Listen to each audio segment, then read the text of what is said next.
Everyone for being here. We have Director Buckler, Deputy Director Russell, and Nick Rodricks from Solid Waste Director, correct? Or is there a better term? I'm a bureau chief, yeah. Bureau chief, Yeah. sorry. That's a good term. Yeah, it's a lot. That sounds very, I don't say it much, out loud. it sounds like something from the mafia almost. I'm the bureau chief. Head of the bureau. Or the press. I'm the bureau chief Yeah. from the press. Yeah. All right, well, thank you guys for being here. I know you wanted to present some things on solid waste, and I think members will have questions, and but we'll let you fire away, and then we'll Sure. go from there. Okay. Do you want to start with anything, or you want me to? Thank you for letting us come in and talk to you. There's a lot of stuff going on in solid waste all the time, but especially in the last couple years. So we're happy to share what's going on, what some of these programs are, and what solid waste does. It's a huge percentage of DPWT's budget. Nick will go through what we do, and we're happy to take questions during it, after it, whatever you would prefer. Okay. Yeah, so thank you guys. I appreciate the opportunity to present on our bureau. The way I sort of broke this out is I broke it out based on our divisions, which are internal divisions. I have a staff of 6 managers who oversee their different divisions. So when we go through, I'll kind of talk about what each division does.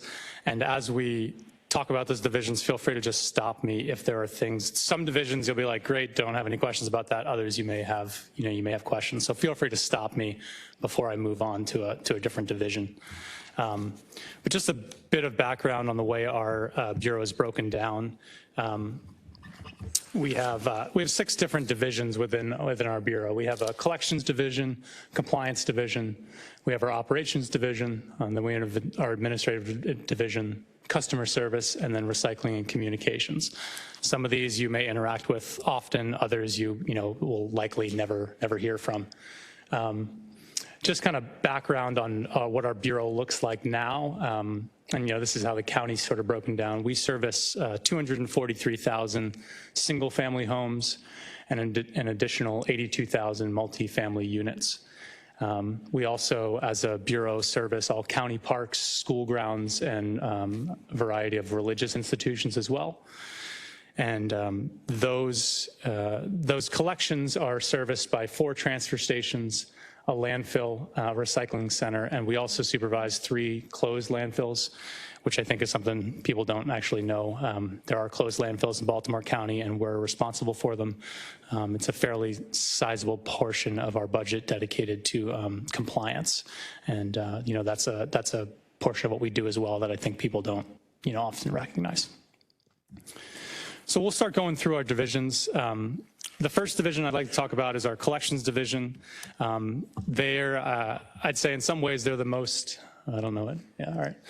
They're maybe our most public facing, they're the ones people think of. We have 50 collection routes in Baltimore County, serviced by 30 different solid waste haulers. I will say that is a somewhat different format than a lot of counties have. Counties are generally serviced in your jurisdictions either by themselves, they do their own collection like Baltimore City, or generally you see somewhere between 8 and 10 haulers. We have 30. And it's honestly, it's worked very well for us. It is sort of a legacy system, but overall, we've gotten to a place we've sort of been able to modify it in the last couple of years so that it, it does work quite well despite sort of the origins of it. So we collect from, like I said, 243,000 single-family homes, 82,000 multifamily units, then 407 additional churches, and over 500 county facilities. We also service around 10,000 bulk homes a week. So I think everybody knows, but now everybody in Baltimore County gets, or at least single family homes get 2 bulk trash collections a year. So those are usually scheduled 6 months apart. So those are pre-scheduled dates. You know, we tell folks about them ahead of time, but they can also find those dates online if they ever forget. And just a little background, so like kind of the last 6 months, you know, these are sort of big, sort of abstract numbers, but I'll throw them out there. We did about 23 million trash, recycling, and yard waste collections just in the last 6 months. There's 55,000 pitch and can collections. During that time, we had about 4,000, well, closer to 5,000 complaints. When we get a complaint in the Bureau, we dispatch it to our collections team, and they determine whether something is justified or unjustified. So the vast majority of complaints that we get in our Bureau are associated with usually late set-outs or people setting out materials that are just not in compliance. So usually things that are too heavy, or people set out a whole car engine and wonder why we weren't able to get it in the back of a truck. So we do investigate all of our complaints. Of those close to 5,000 complaints, about 1,000 of them were justified complaints, meaning, you know, that we went out and either just a hauler missed it. That's usually it. So if you kind of average that out, that's about a 0.004% rate of complaint. And that is something we routinely monitor since 2022 when we installed new programming. And that's about where our rate of complaint has been. It's gotten slightly better in the last 2 years. So like I said, you know, I'll kind of move through some more of the collection stuff, but we have 50 routes. We have 100 different day patterns, which I'll talk about what the day patterns look like. But within those routes, there's no physical way for us to service an entire route on 2 days. So those routes are broken down into what we call day patterns, meaning within that route, there may be, some people may have a Monday, Wednesday collection pattern. Some people may have a Tuesday, Thursday, whatever it may be. So we actually have more than 100 different day patterns across the county. We have outsourced independent haulers. And just a quick note kind of here on weather and how we work with the haulers. They are contractors. They've worked for us for a long time, but the vast majority of them run other businesses. So meaning other businesses, like they have a commercial side of their collection or they service a different county. So when we go into weather events, usually it's a collaboration between our departments. Usually we're making that call either at midnight the night before or 2 or 3 a.m. in the morning and trying to decide with the haulers whether they're going out. We will make a recommendation. Haulers often will reply to us that we are not collecting on that day. It doesn't actually happen that often. There's a couple haulers that as those companies have gotten bigger, they just won't dispatch their teams. But we try to make a call that's safe for everybody. So, you know, it may be that 99% of the county is serviced because the weather permits, but we may have some haulers that have made the decision that they're not going out that day. And I will say almost every time that has happened, the next day they go out and will collect the units that were missed. So generally, I think people know now we have a slide schedule for holidays, so we'll move everything over a day.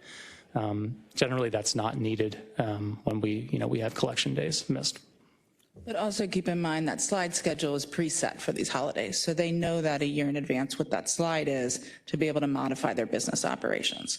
Because they're private haulers and they have other locations, they have other routes, just sliding last minute isn't always possible, given who the hauler is and what the route is.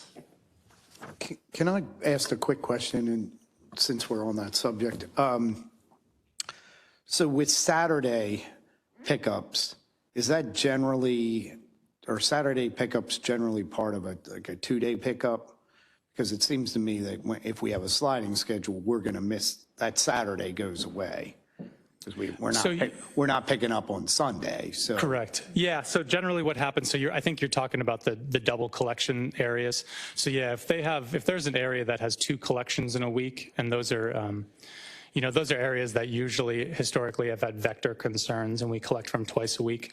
Always on a slide week, that second collection is canceled. So if they have say they have a Wednesday, Saturday collection pattern, if we were able to collect on the Wednesday, that second collection for the twice a week folks is canceled and will resume the next week. Okay. Whereas everything else would slide to the Saturday. Saturday for a normal collection is our makeup day. Yeah. Okay. So we tend not to have a Saturday where that's your only pickup for the week, or you're not your recycling day, that's your trash day. Correct, yeah, there is, I don't believe it exists. So the only time there'd be a Saturday collection is if that's your second trash. We have no recycling on the weekends, and then if you have a Saturday, it means you had an initial first collection that week. Yeah, Okay. if that makes sense. All right, thank you. And then on that map, I know it's small, but all those red dots are the second collection spots. So there's a lot of them.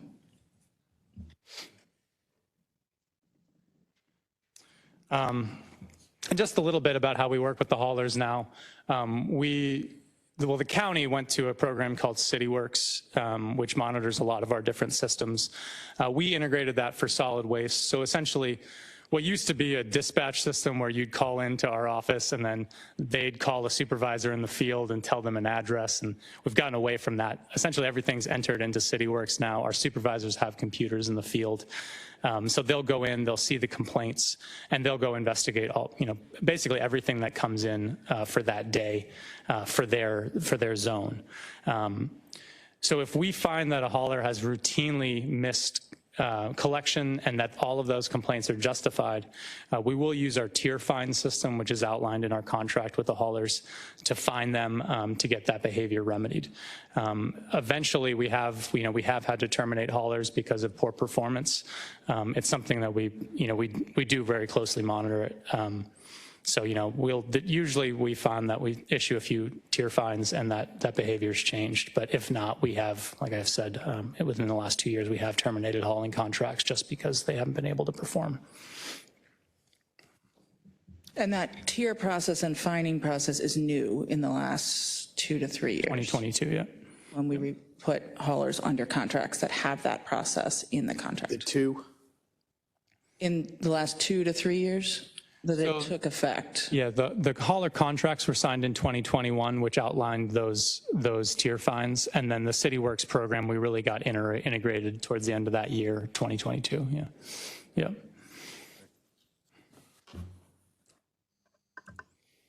All right, so I'll talk a little bit because I think this is, part of the recent concerns with solid waste is our annual program guide. I'll say we send out a program guide each year, and that guide basically outlines everything associated with solid waste. So what materials we can recycle that year, what your yard waste days are going to be, what your trash recycling days are going to be. It also has information about kind of even things outside of the county, like donations spots, donations can be made. It's part of our zero waste initiative to try to reduce waste overall. So there's a lot of information in that. Like I said, it covers a variety of topics, and I think most of you have probably seen it and gotten it in the mail. This year, the 2025 mailer didn't have what's on here is the calendar. So that calendar outlines every single day of collection for the year.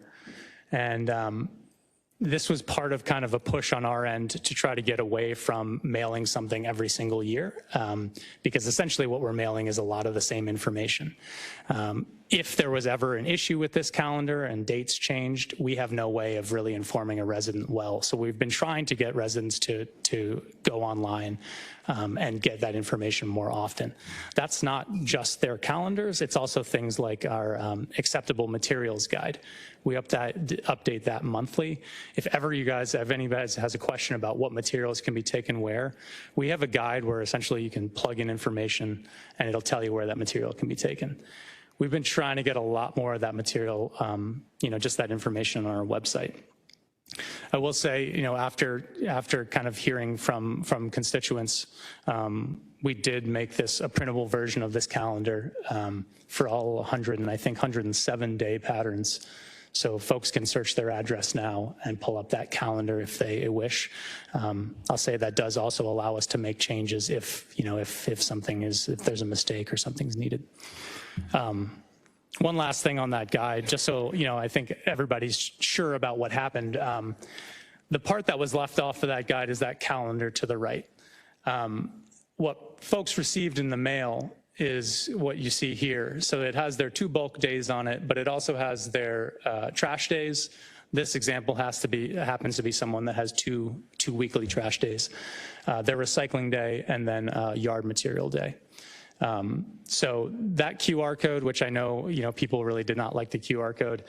Nobody had to use the QR code. That information is right above it. All that QR code does is take them to a website that shows them that same information that's presented above. So I think, it was a good learning process for us on sort of the, the analog things that are still valued by county residents. But, as we've updated information, we have really pushed to try to get more of that information on our website and easily navigable. I think Councilman Patoka had a question. I understand about moving to online, but we still have many senior citizens who want these mailed. It's just for them, it's an inconvenience. I get it. There's a lot of people who are more proficient in going online, but they want them mailed. Yeah, and I think, in our mind, it was sort of a compromise. These were mailed, they will continue to be mailed. And we thought the days of the week were clear to folks. I think what we learned is that people are used to the calendar and they like putting that on their fridge and they like being able to check every day. They love it. Yeah, exactly. It's good. I'm glad we have something that's that well loved. So, yeah. Thank you, Mr. Chair. Mr. Roddicks, thank you for going back to paper copies because Sure. Council members in many cases are the closest touch that many residents have with the county government. So if it works well, we're going to hear it first. If it works poorly, we're going to hear that first as well. Sure. And my colleagues are correct. This is a mainstay for many residents on their refrigerator or somewhere where their keys are. And there's two things that typically in the second district, I'll speak for my district, that are on the refrigerator: the trash schedule and the Orioles schedule. And the Orioles have figured this out, and this is really going to go old school, but the Orioles get other people to market their schedule. So for example, I'll get realtors and businesses that send me a magnet refrigerator calendar of the Orioles schedule. And it'll say, the one I can think of comes from O'Malley Realty from, I think Mindy O'Malley is the operator of that. Every year I get an Orioles schedule from her. So I put that on my refrigerator. And I wonder if we could engage chambers of commerce and businesses and to market it for us, to make that same, this is really old school, but the Orioles have figured it out and we're a big entity in Baltimore County. I wonder if we can actually figure out a way, maybe we partner with was it DUID, Department of Economic and Workforce Development. Struggling with that. Yeah, it always struck me as an odd name. But to engage some of the commercial entities in Baltimore County to help us get the word out, and they could put their own logo on it.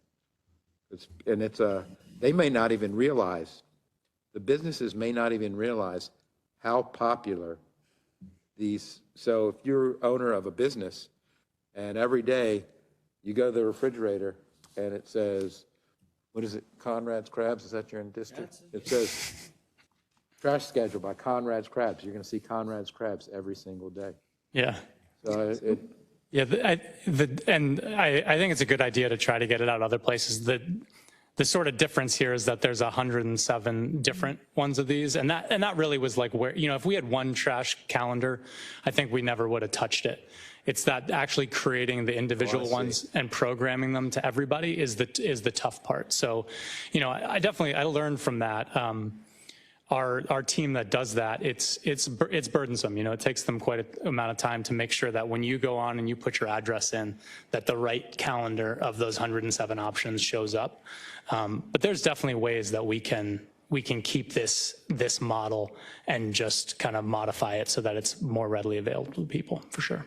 thank you. I think the other issue, not to beat a dead horse, when people went on, because as you said, the QR code probably just showed that thing. The frustration we heard was, I went in and there's a blank calendar, and it was basically they had to go somewhere else to find their schedule and then fill it in. And the new one that just came out a couple weeks ago, they can actually go in, and I don't even know how they use, I didn't try it myself, but you can print out your, and so people were having trouble where they couldn't even go in and print off a schedule. They had to print off a blank one, look at the chart, and then write in the days. So we Correct. heard a lot of that, and that was, Yeah, so what they got is what's on the left. It was just written out what your day is. It wasn't a calendar. And that's all you would get if you went into the website prior to 2 weeks ago. Now we have the 107 different PDFs loaded in. So when you type in your address, you can get to that PDF of the actual calendar. which I'm sure is onerous, because that's, It a lot. was very onerous and very painful to do. They used to be done manually, making these 107 different versions, and we found a software that we could do it with, but we can't put it on county computers. So honestly, somebody had to do it on their personal computer because that type of software isn't supported to make these calendars. So we made it happen. We got it done. We figured out how to do it. Kudos to the solid waste team for working through the challenges to make it happen more proficiently than somebody manually making 107 different versions of this calendar. is that something we can get put on the county computers in the future, so we don't? We're working closely with Chris Martin on what, maybe there's some other software, if that one's not okay to have on the computer, maybe there's something else that does something similar that we can have. But for the turnaround that we needed, we were able to figure out how to do it, just not on a county computer. And now they're uploaded as PDFs. So that software hasn't touched our network and we don't have any system issues. Oh, good. All right, sorry. So one other program we wanted to highlight, I think as it's come up, is our community dumpster days, and just a little info on community dumpster days, and we can talk about it a lot or a little, but we do each year we provide over 500 dumpsters to roughly 200 communities for community dumpster days. We spend, last year was $237,000 on community dumpsters. I'll say we spend all of that usually sometime around April or May. Once that money's gone, we no longer provide dumpsters for that year.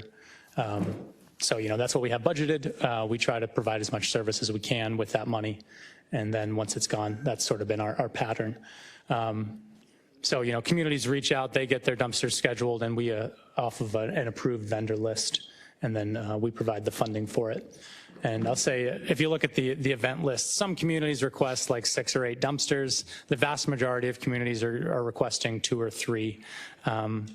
And these are not necessarily like community cleanup events. Mostly these are servicing neighborhoods, who have like a community, essentially a dumpster day where people clean out their homes or garages. And that's what it services. With the 6 to 8 request, are we generally justifying that they're being used? Yeah.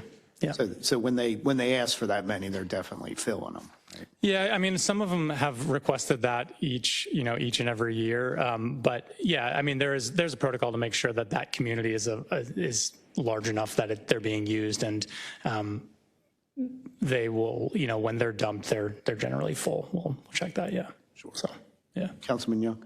Thank you, Mr. Chairman. Part of that, you were saying too, making sure that they're large enough.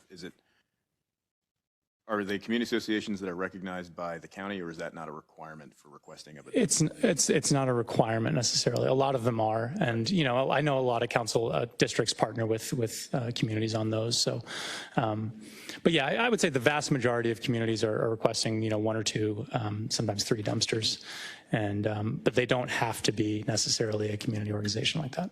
Right.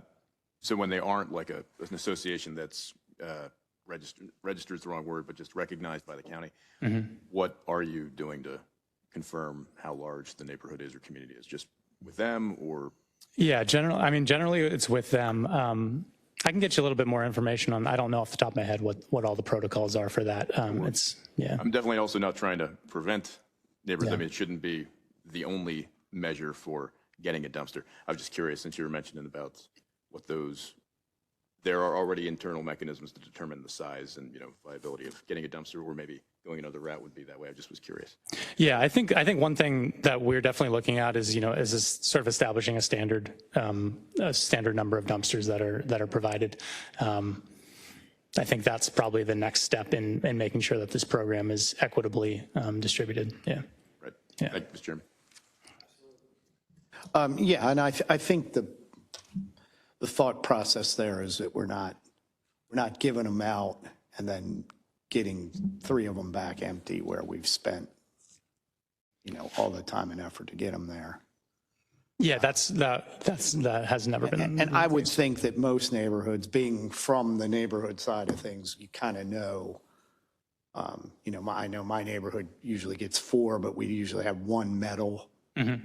And you pretty much knew you were going to fill 3. Sure. And if, we were, almost disappointed, like if we filled 2 and then the third one was half full. Last year, we were worried that we were going to run out of room. Yeah. So, it might be a little hit or miss, but we don't want anybody abusing it either, where Right. we need 8 dumpsters. Well, or you get a new person who, we'll take 8. Right. Yeah. Yeah. Yeah. I mean, we make sure that there's no fraud in the system, and we do our best with the information that we have. But it's been something that we need to take a look at and making sure that the communities that are requesting them are of adequate size. And I will say we don't get empty dumpsters back. However, that doesn't mean that if you request 6, you're not going to find trash to put in them. So it's the way the system is set up. Since they do go through vendors and that we have an approved vendor list, we work with those vendors. But if it was a county dumpster, the protocols would be different. So the other thing that Nick touched on is that we typically do run out of money in this program. So when we did the list, I know I provided it to your office, Councilman Ertel. I don't remember if I provided it to anybody else.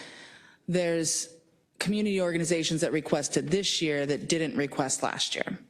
So there is a likelihood that people that request every year may not get it every year, depending on when they request and who else already got it in the queue, or community organizations that may request more this year than they requested last year, which eats up more of the funds. So it's first come, first serve on that situation. So we're going back through that list.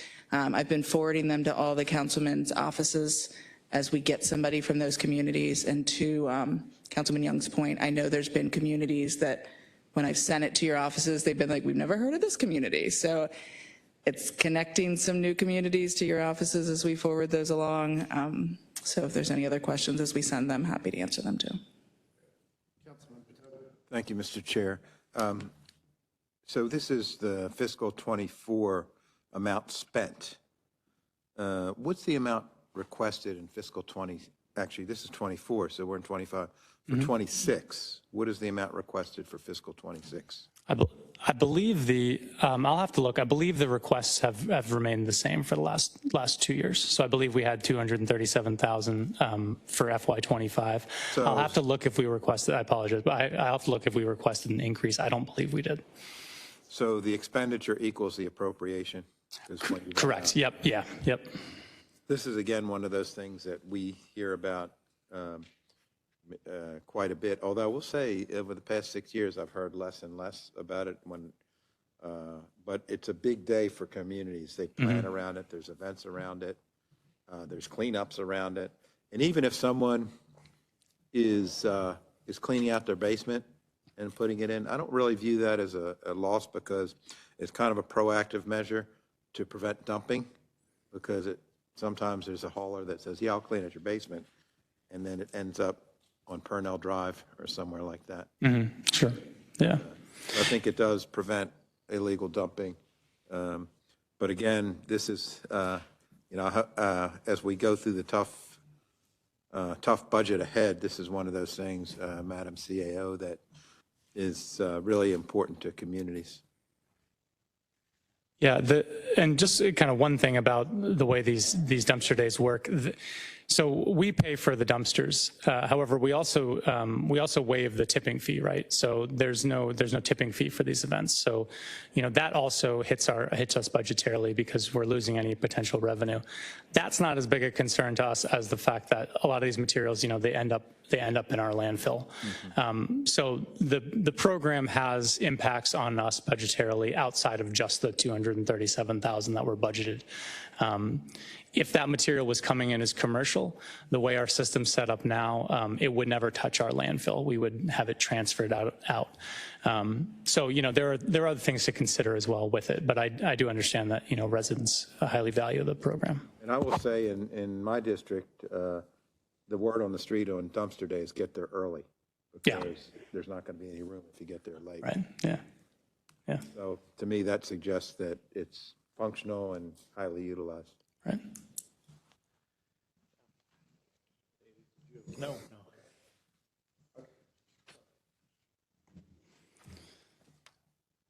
All right, so we're kind of getting to the other, maybe lesser known divisions here, just so everybody's aware.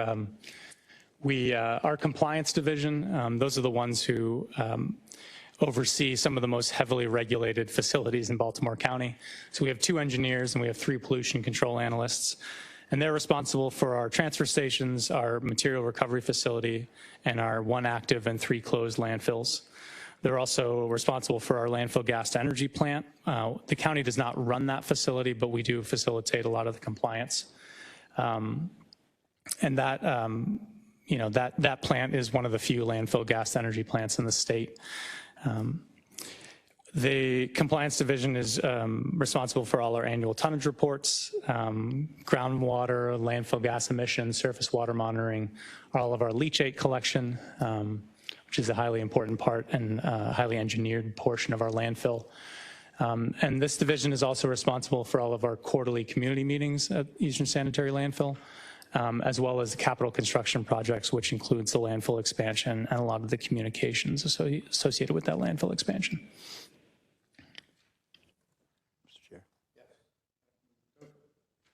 Yes, thank you. Are we able to repurpose any of our closed landfills for park or some other kind of function?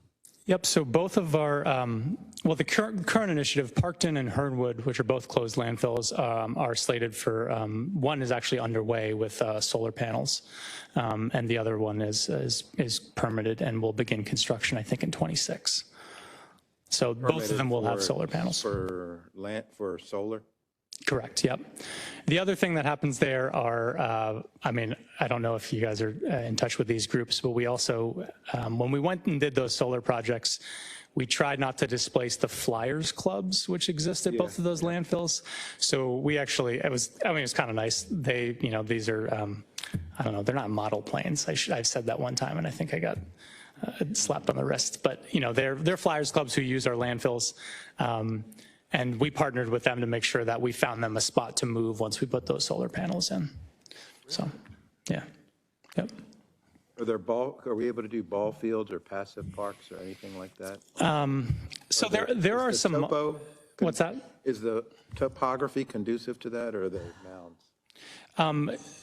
So they do have flat areas. Generally if you have to put any structure in closed landfills, particularly older closed landfills, it's more difficult. So if you have to build anything that require footings, you generally can't break that layer. So generally closed landfills you see more superficial. Ball fields, I don't know. I can't think of any closed landfills that have ball fields right now. Loyola built a sports complex on top of a landfill off of Cold Spring, yeah. Okay. Terry Sawyer, the current president, had like 35 community meetings on that. I think he broke the record. Oh, yeah, okay, yeah. And there was another one at Wyman Park. It's a softball field, but it had sunken so much that the right fielder was going lower and lower, and from the pitcher's mound, you could only see the right fielder's cap. That sounds right. That is another issue, is that it's settling and sinking. Yes. Go ahead, Councilman Moore. That's intriguing because I have a Flyers club in the Middle River area that has lost their space. I've been working with Bob Smith for the past 2 years to try to find a spot for them. Okay. Is there any space near the landfill they could use? Near the current landfill? Any space near there that they could use? I have to think about it. Any space that's available for, public use? Nothing's going on there and it's safe. We cannot find them a location. Okay. Yeah, I'll definitely think if there's, the Parkton and Hernwood are the two closed landfills that we have that are the most, heavily monitored. So we don't have other closed facilities on that side, but, if I think of something, I can certainly let you know. Or, Yes. I don't know, I'm sure they know that those two Flyers clubs exist, but if they don't, I can put them in touch. Yeah, they're looking for space. And Okay. we can't find a location, so. Thank you, Councilman Marks. Councilman Jones has his hand up. Councilman Jones, did you have a question? I just Sorry, I wanted didn't to see chime- your hand up. It's okay. I just wanted to chime in to follow up on the dumpster days. Those things are extremely popular, and so many communities use them. When we say that we can't do anymore, I hear from them for sure. So I would recommend we do whatever we can do in terms of either adding more funds or putting a cap on how many, or doing something to sort of spread it out so that every community that requests a dumpster can in fact get at least maybe. The other issue, I guess, went to weigh in on the Flyers clubs. I live relatively close to Hernwood landfill, and the Flyers go there. It's like you said, it's not a model airplane, but it's a small, either gas powered or electric powered airplane that flies and do all sorts of stunts and can go pretty far. So it is well used. On a Saturday, you can hear them flying those planes for hours. So that's my 2 cents on that. And Hernwood does it, that the solar panels is an excellent idea. Yes. That is a good location for solar panels. Okay, thank you, Councilman Jones. Guys want to? Sure. Yep. One other, project I wanted to highlight is the landfill expansion, which, I've spoken with most of you about over time, but it's one of those projects that sort of ticks along in the background and, people sort of forget about. So we're currently in our third phase of 5 phases of the landfill expansion permit process with MDE.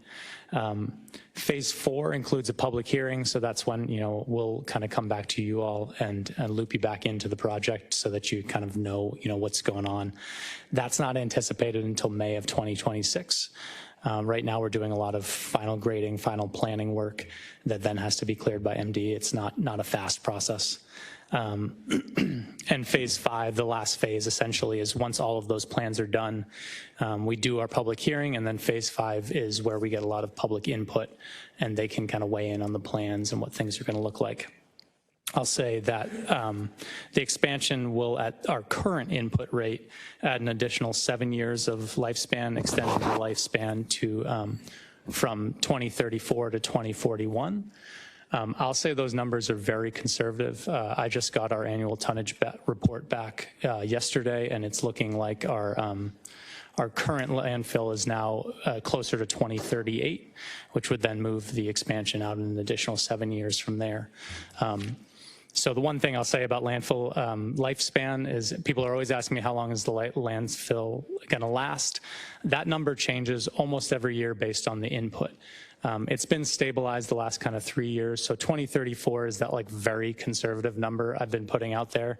I have a lot of faith that 2038 on the currently permitted landfill is a more accurate number.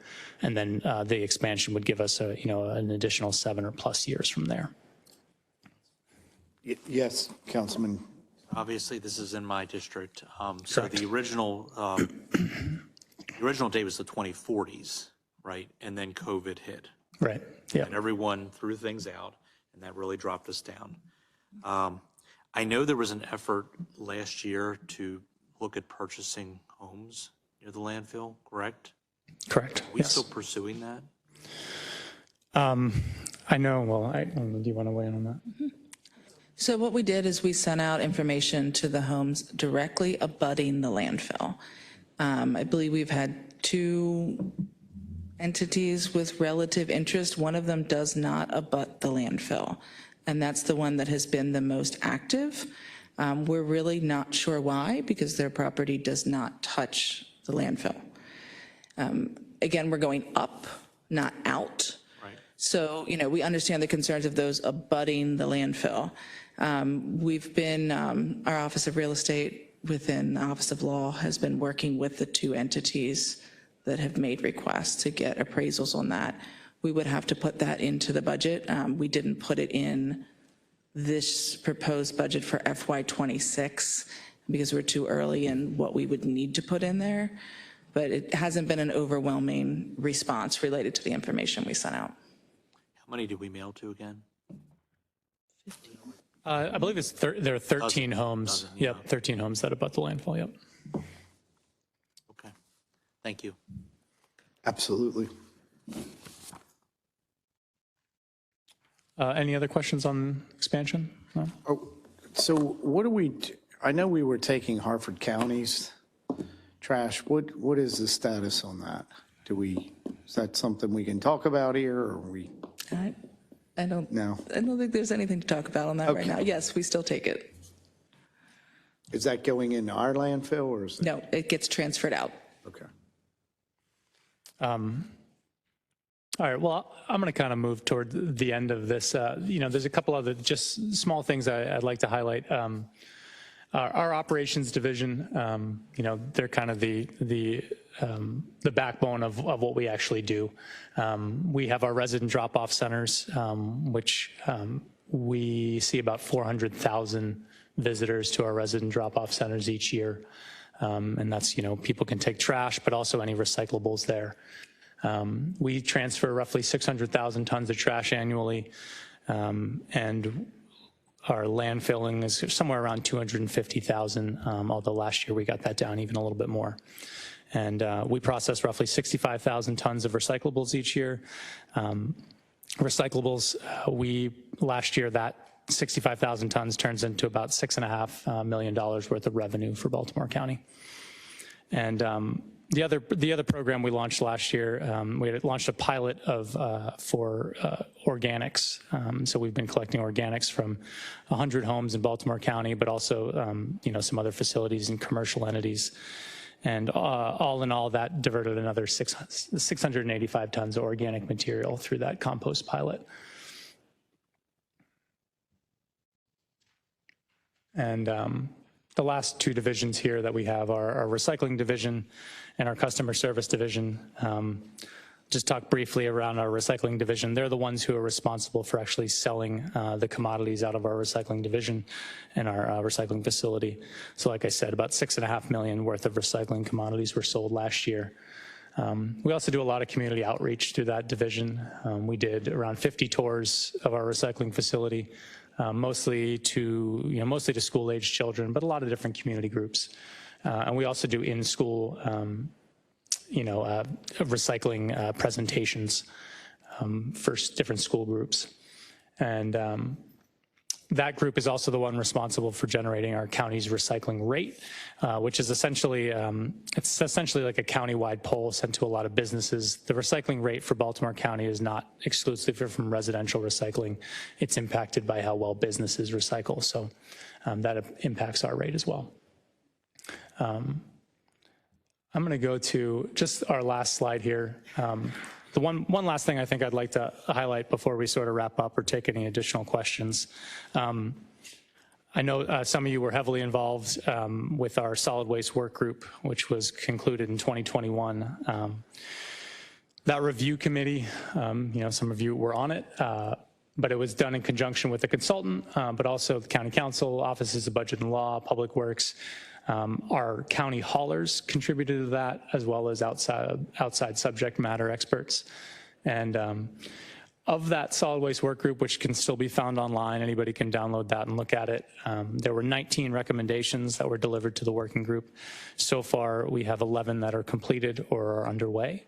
And some of the kind of, accomplishments that have come out of that, it's just some pretty substantial things. We signed hauler agreements for the first time, which actually outlines our agreements with haulers. Those went into place in 2021, and that was a huge undertaking. We eliminated plastic bags from yard waste. That was a recommendation, and has allowed our yard waste facility to divert. We diverted 22,000 tons of yard waste material last year, which is now all compostable because we converted to bags. So it seems like a silly thing, but it actually makes a huge difference when you consider we put around 200,000 tons. So 10% of what went into our landfill is actually now compostable material. Some other things that organics pilot I mentioned, the vertical expansion was another recommendation. We're currently in a program where we're fully evaluating our material recovery facility, which is our recycling program. We're about 4 months into that study. We're set to be complete in March. And that's evaluating our current recycling facility as well as our recycling rates, the material that comes to us, composition. That's only about 7 of the accomplishments we've had. So there's other in that solid waste work group that we feel pretty good about. So. And something else to mention on those that Nick touched on is these are expensive things. So the landfill expansion is a very expensive capital undertaking. The MRF study, we're at capacity for our recycling. So although we're recycling a lot, and that's great, we can't process anymore without an expansion, which will be a very expensive undertaking. So we're in the initial study phases to see what that would be as a future capital program. Councilman Patoka? Thank you, Mr. Chair. Director Buckler and Bureau Chief Rodericks. And Tony, what's your title? I am the Deputy Director of Transportation. Okay, Deputy Director of Transportation and CAO and Ms. Wallington. And to my colleagues, I was a member of the Solid Waste Work Group several years back, and I'm just really pleased that the hard work of that work group is something that's still being thought about. It's not just like we did this piece and it's up on the shelf collecting dust. And so I just want to say thank you for keeping it active and trying to implement some of the measures that were identified by that work group. Thank you. Thank you, Mr. Chair. Yeah. Absolutely. Councilman Young, I think you had a question first, and then Councilman Marks. Thank you, Mr. Chairman. Ms. Buckler, you kind of touched on it at the end because recycling programs across the country and the state, back when we started these programs, they were self-funding, and now at this point, the market isn't there. And you know that better than anybody else. Also, having my own tour of the Western Acceptance Facility and knowing that the equipment that we're using to sort, to separate, and also to recycle some of these things are getting into their 30s, which, for a person isn't very old, but for a piece of equipment that's handling these things, quite old. So I'd be interested offline too, discussing what that expense would be in the future, could be, and timeline for what you all think would be appropriate for one, expanding our capabilities, because the need's only going to grow as we move forward, and how we can have the right equipment necessary to meet that need. So thanks for the work you do and appreciate the presentation. Thank you. Yeah. Thank you, Mr. Chairman. Absolutely, Councilman Young. Councilman Marks. I want to thank you for your outstanding customer service. I am constantly emailing the 3 of you plus Scott Krell when someone doesn't get their trash and recycling picked up. During the recent snowstorms, you were terrific. Got back to us immediately. You went back and got people who had their trash missed by the hauler. You did a great job, and I want to thank you. Thank you for that. All right, well, we're close to wrapping up here. I did have one quick question. Do we feel like the recycling rate, I feel like certain areas of the county, it's better than others. I know I have parts of my district where it seems almost non-existent. But But is that almost like a double-edged sword in that if for some reason our recycle rates went way up, we might not be able to handle the volume? Is that what you're telling us? Yeah, it is. So what we have is working for us right now, but if we, Well, there's certainly area for improvement, because if we get better material, we have to do less work essentially. So right now about 65% of the material that comes into our MRF becomes a recyclable product, which means 35% of it is trash taking up space on the floor. So if we get people to recycle better, our program it'll run better. Our equipment will last longer. We'll have more capacity. The one thing to highlight is we have a new program where we're working with multifamily complexes, because that's an area we've identified as just having a lot of difficulty. Some multifamily units have county recycling and they treat it like a trash dumpster. So we've gone out to those on like a very individual level and talked with those communities and those multifamily apartments to say, all right, how can we do this better? How can we do this so that people actually participate? And so far, I mean, it's a small thing, but we've had really good luck changing some of that. So, recycling is a good thing. There's a lot of skepticism about it, but it is, it's an important part of what we do. And, the better we can do, it'll only benefit us. So we definitely don't want to discourage it. no, I get I it. just want to make sure we're raising the flag so you guys are aware that down the line, we've got some significant capital expenses coming and decisions to make related to how we do that long-term. Okay, great. Good to know. Any other questions? Because I know we're butting up against our meeting here, and we really appreciate you coming in. I think it was really informative, and it's good for us to kind of have some of that nitty-gritty to know, we try not to get into the weeds as much, but sometimes it's nice to hear just what's going on down into the departments a little bit. And this was it's helpful, I think, to everyone. So Thank you for giving us the opportunity. Thank you again for being here. And I think we're good, and we appreciate you being here. Great. Thank you. Thanks, guys. Do you want to take a quick